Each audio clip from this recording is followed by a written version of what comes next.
പന്തീരങ്കാവ് ഗാർഹിക പീഡന കേസിൽ പോലീസ് കുറ്റപത്രം സമർപ്പിച്ചു. കേസിൽ 5 പ്രതികളാണ് ഉള്ളത്. യുവതിയുടെ ഭർത്താവ് രാഹുൽ പി ഗോപാൽ കേസിൽ 1-ാം പ്രതിയാണ്. രാഹുലിന്റെ അമ്മയും സഹോദരിയുമാണ് 2ഉം 3ഉം പ്രതികൾ. സുഹൃത്ത് രാജേഷ് 4-ാം പ്രതിയും civil police officer Sarath Lal 5-ാം പ്രതിയുമാണ് ഈ കുറ്റപത്രത്തിൽ. വിവരങ്ങളുമായി ദിസ്ന സുരേഷ് ചേരുകയാണ്. ദിസ്ന, ഈ പന്തീരങ്കാവ് കേസിൽ പ്രധാനമായും കുറ്റപത്രം സമർപ്പിച്ചിരിക്കുന്നു.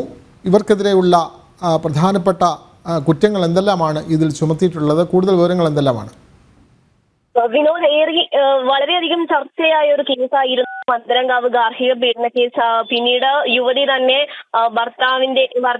താൻ പറഞ്ഞ പരാതി പിൻവലിക്കണമെന്ന് ആവശ്യപ്പെട്ടൊക്കെ തന്നെയും രംഗത്ത് വരുന്ന ഒരു സാഹചര്യം ഉണ്ടായിരുന്നു. ഈ സാഹചര്യമൊക്കെ കണക്കിലെടുത്തുകൊണ്ട് കോഴിക്കോട് പന്തീരങ്കാവ് ഗാർഹിക പീഡന കേസിലെ അന്വേഷണ സംഘമാണ് കുറ്റപത്രം സമർപ്പിച്ചിട്ടുള്ളത്. കേസ് എടുത്ത് 60-ാം ദിവസമാണ് അന്വേഷണ സംഘം കുറ്റപത്രം സമർപ്പിക്കുന്നത്.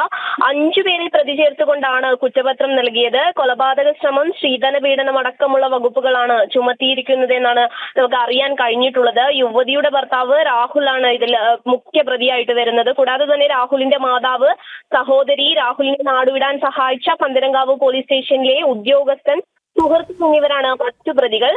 രാഹുൽ നാടുവിട്ടെന്ന് കാണിച്ചുകൊണ്ടാണ് കുറ്റപത്രം നൽകിയിരിക്കുന്നത് എന്നാണ് നമുക്ക് അറിയാൻ സാധിച്ചിട്ടുള്ളത്. എന്തായാലും ഈ സംഭവവുമായി ബന്ധപ്പെട്ട 5-ാം പ്രതിയായ പോലീസ് ഉദ്യോഗസ്ഥനെ സസ്പെൻഡ് ചെയ്ത സംഭവമൊക്കെ തന്നെ ഉണ്ടായിരുന്നു. എന്തായാലും കേസെടുത്ത 60 ദിവസത്തിനകമാണ് ഇപ്പോൾ പന്തീരങ്കാവ് പോലീസ് പന്തീരങ്കാവ് ഗാർഹിക പീഡന കേസുമായി ബന്ധപ്പെട്ട കുറ്റപത്രം സമർപ്പിച്ചിരിക്കുന്നത്. വിനോദ്, തീർച്ചയായും പന്തീരങ്കാവ് ഗാർഹിക പീഡന കേസിൽ അന്വേഷണ ഉദ്യോഗസ്ഥർ കുറ്റപത്രം സമർപ്പിച്ചിരിക്കുന്നു.